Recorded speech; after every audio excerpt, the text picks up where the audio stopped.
Welcome to Battles and Beyond, in today's day in World War II.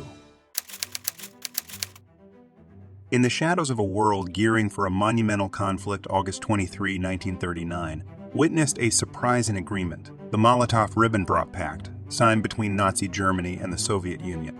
This non-aggression treaty, named after the foreign ministers of both nations, was more than a mere pledge of peace between two superpowers. Hidden within its clauses were secret provisions that bore weighty consequences for Eastern Europe.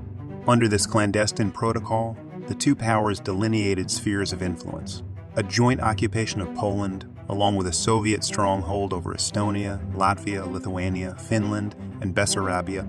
While on the surface, it seemed a mutual agreement to avoid hostilities, its underbelly was a blueprint for the impending partition of nations. This agreement effectively removed the looming threat of Soviet intervention during Germany's planned invasion of Poland. In this strategic move, the geopolitical landscape of Eastern Europe was about to be redrawn, setting the stage for the harrowing events of World War II. August 23, 1942, marked a grim day for the city of Stalingrad as it bore the brunt of a massive German air raid. The skies darkened with German aircraft, their payloads of bombs aiming to weaken the defenses and morale of the city's inhabitants. Stalingrad, a significant industrial and transport hub, was a critical target for the German military.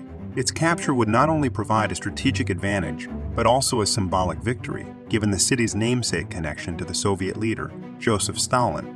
However, the tenacity and resilience of the Soviet defenders and the city's civilians would turn this battle into one of the most prolonged and bloodiest confrontations of World War II. The summer of 1943 witnessed a turning point in the Eastern Front of World War II. On August 23, Operation Polkovodets-Rumiantsev culminated in the liberation of Kharkov, Ukraine, from German occupation. This Soviet offensive, named after a famous Russian general from the past, signaled a resurgence of Soviet might. Alongside the Battle of Kursk, one of the largest tank battles in history, concluded with a decisive Soviet victory. The Germans, in a bid to regain lost momentum, had thrown their best forces into Kursk, but the well-prepared Soviet defenses and counteroffensives halted and then reversed the German advance. This marked the first successful major Soviet summer offensive of the war, shifting the balance of power on the Eastern Front. From this point on, the Red Army would largely be on the offensive, pushing the German forces back towards their homeland.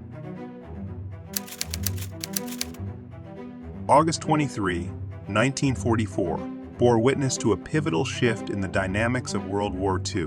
Romania, an Axis power ally, broke its ties with the Axis and surrendered to the advancing Soviet Union. But Romania's move was more than a mere surrender. It was a strategic realignment. Choosing to join the Allies, Romania now turned its military focus against Nazi Germany, its former ally. This momentous decision not only hastened the liberation of Romanian territory from German occupation, but also expedited the collapse of the Axis front in the Balkans. The significance of this shift cannot be overstated. With Romania's defection, Germany lost access to the vital oil fields, which had been fueling its war machine. Moreover, the southeastern flank of Nazi Germany was now exposed, and the Allies had gained a new partner in their collective endeavor to defeat the Axis powers.